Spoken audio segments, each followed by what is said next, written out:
அடுத்து என்னன்னு பார்த்தோமா, தமிழ்நாட்டில் புரட்சிகர தேசியவாதிகளின் செயல்பாடுகள் அப்படின்னு என்னன்னு பார்த்தோமா, தேசியவாதிகள் பலருக்கும் புரட்சிகர நடவடிக்கை குறித்து அறிமுக பயிற்சி வந்து லண்டனிலிருந்து இந்தியா ஹவுஸ் அப்படிங்கிற இடத்துல வந்து பாரிஸிலும் வழங்கப்பட்டது அப்படின்னு சொல்றாங்க. இந்திய விஜய சூரியோதயம் இதெல்லாம் பாண்டிச்சேரியில இருந்தது.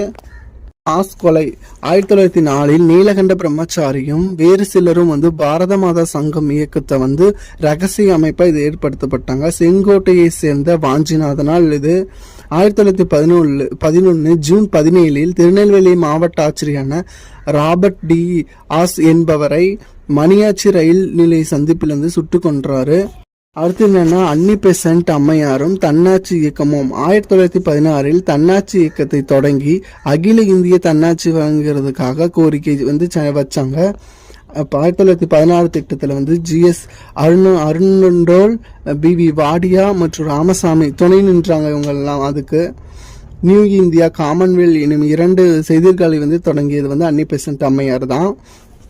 1910 வந்துட்டு பத்திரிகையின்படி பெருமளவு பணத்தை வந்து பிணைய வந்து தொடங்குது. இது அறிவுறுத்தப்பட்டது தொகையை. அன்னி பெசன்ட் விடுதலை பெற இந்தியா எப்படி துயருற்றது அப்படிங்கிறதையும், இந்தியா ஒரு தேசம் அப்படிங்கிற புத்தகமும் 2 புத்தகமும் சுயாட்சி துண்டு பிரச்சாரத்துக்கு வந்து எழுதினாங்க. அடுத்து என்ன, 1912 சென்னை திராவிட கழகம் செயலாளர் யாருன்னா நடேசனார் தான். 1916 ஜூன் மாதத்தில் பிராமணர் அல்லாத மாணவர்களுக்காக திராவிட சங்கம் தங்கும் விடுதியை வந்து நிறுவினாங்க.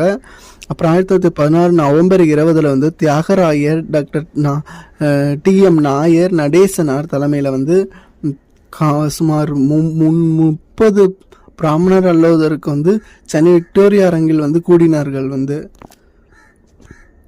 அடுத்தது என்ன பார்த்தோம்னா, 1920 சட்டமன்ற தேர்தலில் 98 இடங்களுக்கு 63 நீதிபதி வெற்றி பெற்றது. நீதி கட்சி வெற்றி பெற்றது. நீதி கட்சியின் சுப்புராயலு ஃபர்ஸ்ட் முதலமைச்சராக விருது ஆனார் 1923 தேர்தலில்.